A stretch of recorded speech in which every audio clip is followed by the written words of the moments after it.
Let's ride. Just talk to us about how much the earth shook for VCs, tech. The overall counterparty risk was enormous, and no one seemed to realize. Yeah, I think this sudden element of this is what hit everybody so hard. And I think, I don't know how many years of life were taken off everyone over the weekend, but there were people super stressed out, you know, getting from not just big businesses, but SMBs and clients of the firm, not our firm, but SVB. But it really, I think, woke people up to the big problem, you know, out there. There's so much risk in a few big banks in Silicon Valley that it really just shook everybody up. And at the end of the day, I think you're seeing the ripple effects happen, and you're right in the middle of it. So I think the probably questions are going to be, you know, how deep is this going to go? But we're still in the middle of it. We're still in the middle of it, and the reality is you have spent so many years here helping firms become unicorns through raising money. You've worked with their venture capitalists. Is there a sense that the capital markets are now closing up for the people who had such easy access to money for the last 10 years? Well, I wouldn't say they're closing up, but I would say this isn't helpful. And given that we're right in the middle of it, it's pretty painful for, I think, a lot of tech companies across the world.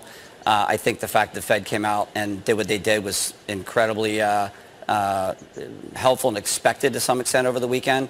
But capital was pretty hard to find before this. And so right now, we're getting hundreds of calls from companies looking for, whether it's credit. I saw Bain on this morning talking about credit funds and structure. The raging debate over the second bank of the United States. The Republicans are Jacksonian. They're scared stiff of the big money of New York, et cetera, and the Democrats of the urban milieu push against that. How is this battle going to play out?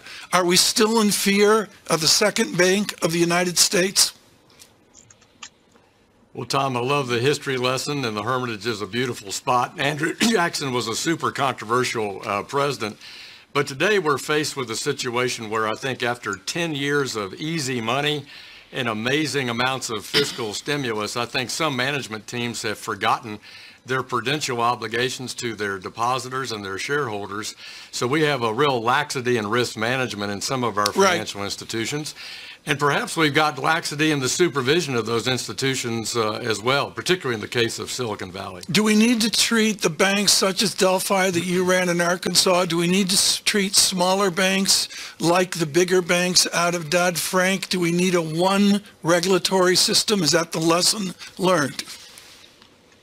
Well, I think some of the costs of Dodd-Frank on small banks made them less competitive, harder to earn a return on invested capital there.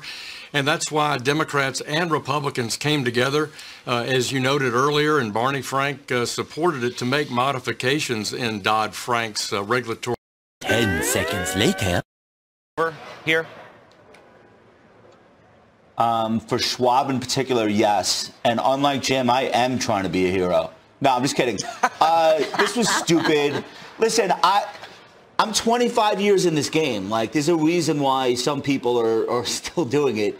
It's not, this type of trade does not come along all the time. If you're like very lucky, something like this happens once or twice maybe in a given year, where it's clearly the highest quality name of the bunch. It's coming down in sympathy with other names. It's got its own very different situation, but the bulk of people trading it are either like trying to play an intraday swing or don't really understand what's going on, or it's being sold as, you know, part of like some kind of a basket. That was the situation with Schwab. There's nothing specific to Schwab where this stock should have been down 40% from its high. Now, is there going to be a problem for some of these banks, neobanks, regional banks, brokers turned banks? Is it going to be as easy to make money if, for example, the rules about contributing to FDIC change or whatever?